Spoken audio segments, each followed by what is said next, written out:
Skaties, kas man ir. Te viens opīts stāv. Savā laikā tas bija, manuprāt, 18. gads, kad bija ļoti slapjš rudens.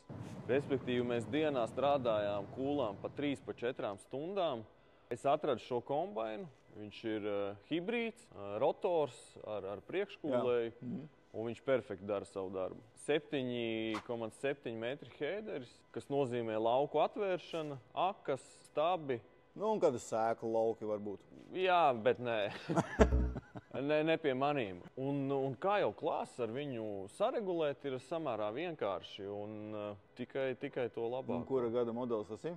Viņš 13. gada. 13. gada. Arī pirku lietotu, mazlietotu ar maz stundām. Nu, globāli tas investīcija pret ieguvumu ļoti laba. Ļoti laba.